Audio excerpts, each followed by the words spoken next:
If you run a local service-based business and you say, I hate sales, this video might be uncomfortable because it's that belief that's quietly killing your business and has nothing to do with being sleazy or salesy. Sales are already happening in your company. You just need to learn how to control it. So in this video, I'm going to be breaking down the 3 things that every local service business owner needs to understand about sales if they want to grow.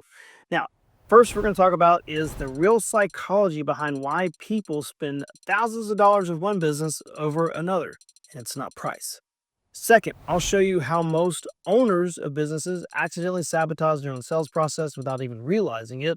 And third, I'm going to walk you through a simple, repeatable sales system used by 7-figure local business owners that turns inquiries of people asking about their company into book jobs and into revenue without feeling salesy. So by the end of this video, you won't think of sales as convincing or closing anymore. You're going to think of it really as guiding the right customer to the right decision. And if your business feels busy but stuck, leads coming in, growth feels capped, this is usually the missing piece. So let's get into the video.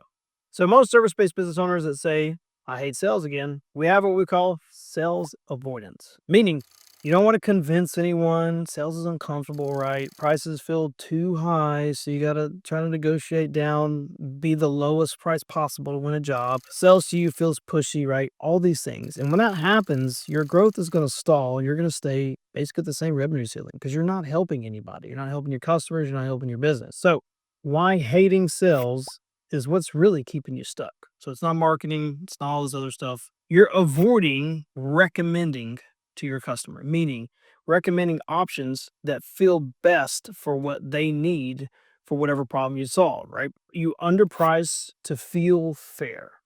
Now, the problem in that is the feeling part. It's a mindset thing. Let's say you're an owner. Let's say you don't spend a lot of money on stuff and you buy cheap, but you want to sell expensive and you want to be able to do that and not feel pushy or like you're screwing people over. Well, you have to understand other people may have more money than you, or other people want to spend their money different than you. So you can't make it feel fair. You have to show the value that you cost more money than others and why you cost more money. And then you got to let the customer decide without guidance. So you're presenting them with options. You're helping them understand how they want to spend their money, what they value, and then what they're going to need to solve a problem, giving them a clear road path to what would be the best answer for them, and then letting them just decide, hey, I want to do this, and being okay with what they decide. If they want to spend more money, great. If they want to spend a little bit less money, great. But let them decide by laying out the options for them. Okay, last part of this is you confuse being ethical with being passive. Instead of you're like, oh, well, because they don't really need this specific thing or they don't need an upgrade, therefore I should recommend it, right? And you think that's being ethical, but it's not. What if they want the more expensive thing? I give you an example. I went to buy a car, where it was, and long story short, we went to the closing table and the guy didn't recommend like gap insurance or whatever. I was expecting it and he didn't recommend. And he started to close out. And I said, wait, now what about gap insurance? He goes, oh, you want that? I'm like, yeah. Why did you know? Oh, well, we thought you were capped out on your payments. So like you couldn't do that. I'm like, no, no, no. You should recommend it. Why didn't you recommend it? And so he's like, man, I learned a lesson. I should have recommended it. So keep that in mind. It may feel ethical, but it's really being passive and you're not helping your customer. Okay. And when you're avoiding sales, you're avoiding leadership. What does sales have to do with leadership? Everything. Because you're being an authority. You're being a leader. You're showing people and giving people options of how they should solve the problem, whether they should do it with your company or not. Like, this is the right way to do it. This would fit best of where you're at. We obviously do that as a company, as a marketing company. We'll say no to people that's not a good fit, and we'll say, hey, we want to work with you if it is a good fit, right? We're not going to bring people in that aren't going to be a good fit. That is leadership. Okay. So let's get into this here. What actually happens when you don't sell?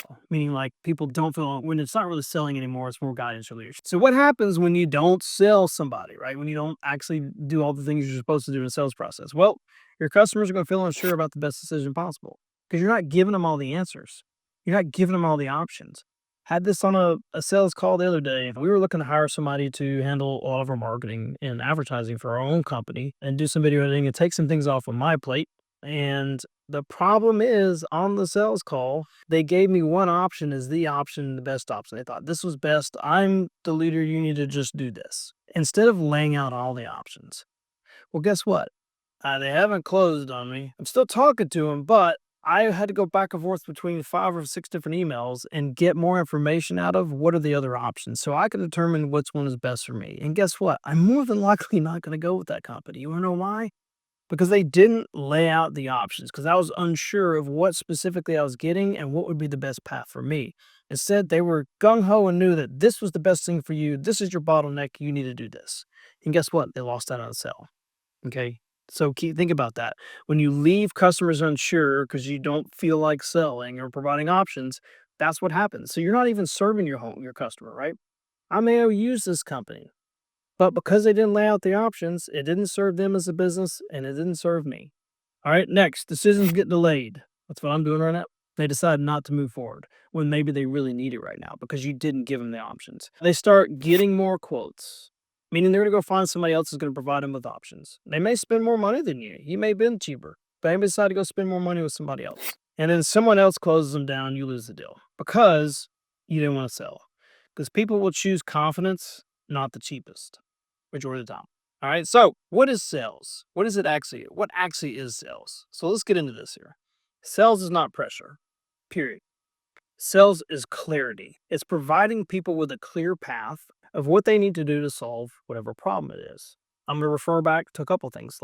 So for instance, when businesses come to our marketing company, we get on a sales call, right? And we determine what's going on in their business. We just figure out like, hey, these are the problems you're having. And then we go, okay, great. Where do you want to get to?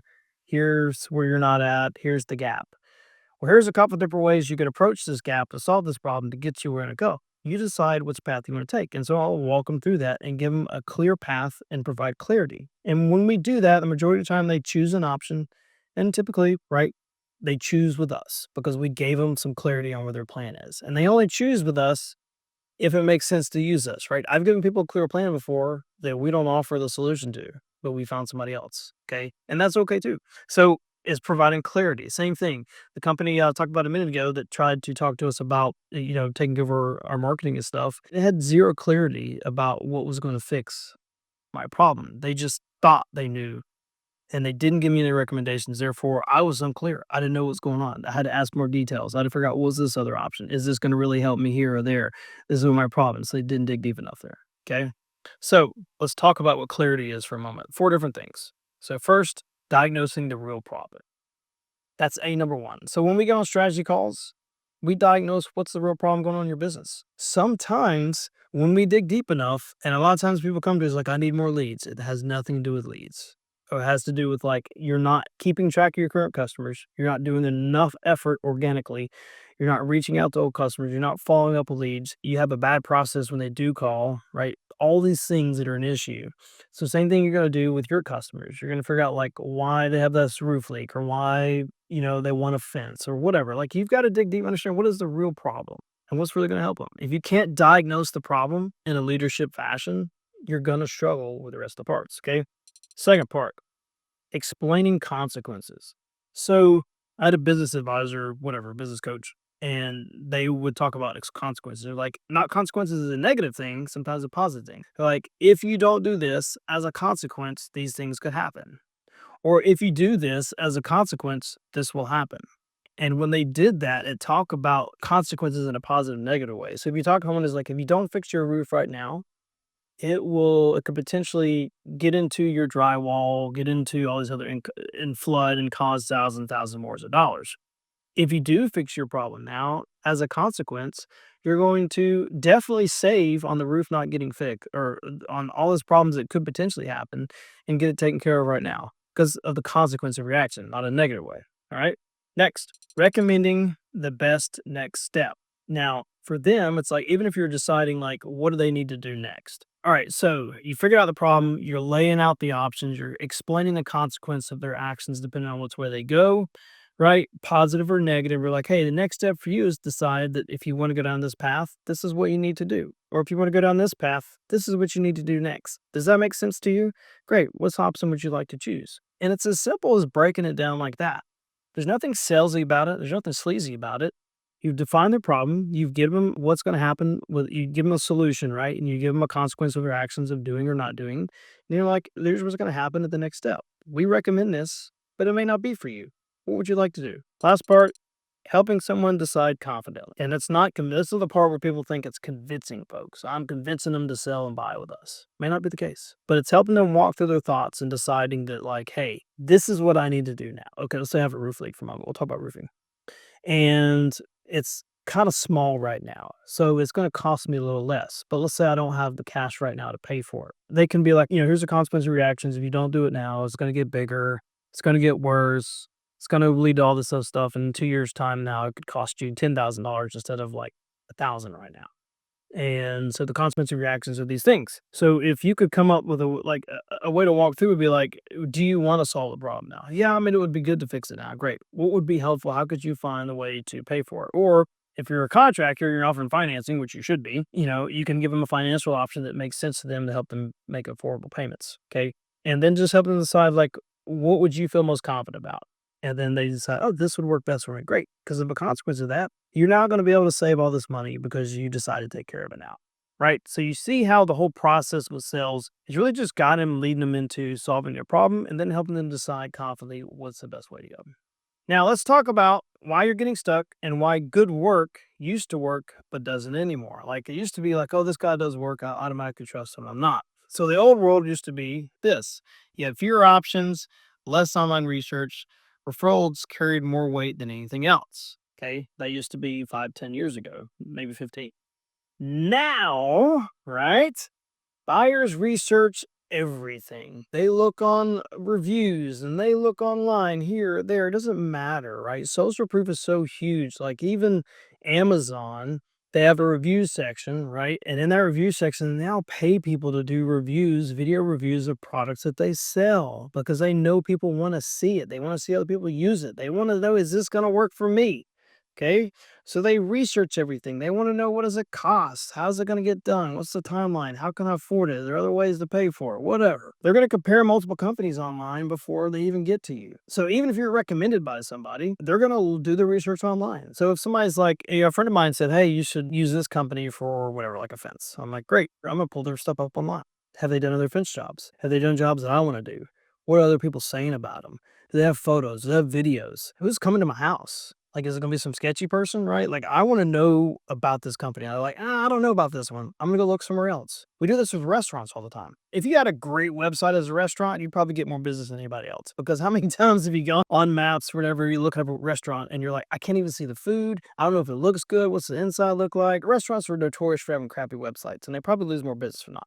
So that being said, last thing, people decide before they ever call you. So a lot of times I know who I'm going to work with before I even call the company. That just is what it is. And that's where having your online digital presence and having, like, your offline reputation being represented online in the same way, and having all the social proof you need and showing up the right way. It's hugely important that you do that, right? At Person Media, like, that's what we do, is we help your offline reputation get represented the same way as your online websites, all that kind of stuff. So that being said, people are judging you all the time. They're judging you online. They're going to know, once they do call, right? How fast do you respond? How clearly do you explain things to them? How confident do you sound? And how structured is your process? Okay, the sales starts before the appointment even happens. So a lot of times you're going to hear a lot of marketing companies talk about, like, and we do this too in our content, leads aren't your problem. How you follow up with leads is. And 100% it is, because you can give, even if people are a tire kicker, you can give them a great experience, right? Give them a great experience by confidently responding quickly, clearly explaining what you do, what they need, or solving their problem, how confident you sound, how structured is your process, being structured in how things work, setting clear expectations of what's happening next. So as an experiment, I started a fence company for like a few months, right? We end up getting busy. I end up having to can it. So I built out a process. And essentially, when people filled out the form for a lead, I'd call them ASAP, right? Within 5 minutes, typically, if I could. We were so good at generating leads, though, they kept coming in, so I struggled. That's where things fell apart. But because when I'd call them, I'd set clear expectations, figuring out what they needed and what was the next step, they would say, like, well, we're not ready yet. Great. So here's what I'm going to do. I'm going to put a date here for this. I'm going to call you at this time because you may be ready before then. I mean, we just want to stay top of mind as an option. And I would call them back at that date, right? And do that. So what happened was, so we are the fence we sold was like $65,000. And the way it happened was essentially was the guy filled out the form. I called and I asked them about what they had going on. They had a pool. We're going through our options. I said, great. And it sounds like it'd be a good fit for you. So they're like, okay, what do I need to do next to get a good estimate? I said, well, here's the next steps. And they said, great. So I came out, lined the whole field, talked to him, and I said, cool, if you want to move forward, here are the next steps, right? So I just clearly structured the whole process. They knew exactly what to expect next. And because they knew what to expect, I ended up closing the deal, right? And if you're not doing this in your own business and optimizing this, a lot of times you can lose the sale before it even show up. So once again, stop seeing sales as pressure, see it as clarity. Make sure you're diagnosing the problem, explaining consequences, recommending what the best next steps are, and then helping them decide confidently like what they need to choose a problem. Sales doesn't have to be this nasty thing, this sleazy thing. It really is showing up as a leader and guiding people to help solving their problems, whether it's with your company or not. And if you will change your mindset on this as a business, you get beyond the 500,000 a year you're making, or the easy quick referrals that are just saying yes, and get beyond that into a million or more. Because when you want to start doing paid ads like this right here, having this process is what's going to help you grow and scale. So make sure that once again, you walk through this process, change your mindset about sales, and I promise you will grow your business in 2026. So once again, sales is not pressure. Provide clarity in your sales process by making sure you diagnose the problem, explain the consequences, recommend the best step, and of course, help them confidently decide what is the best option for them. And I promise you, help grow your business. Now, we talked about the old way and the new way. If you want people to find you online and start trusting you before they even call your business, and you need a good SEO strategy, check the video on the screen here to talk about, SEO strategies for your company or business. So you'll show up in AI searches, or people will trust you before they even give you a call. That'd be super helpful. And of course, if you need help and want us to actually help you do this, right? Show up online, show up as digital marketing and scale and grow. There's the link below. Click it. You can book a discovery call with us. Just got to make sure you qualify. Obviously, you got to be doing at least $1 million a year. Let's see if we can help you grow your business in 2026 and beyond. Appreciate it.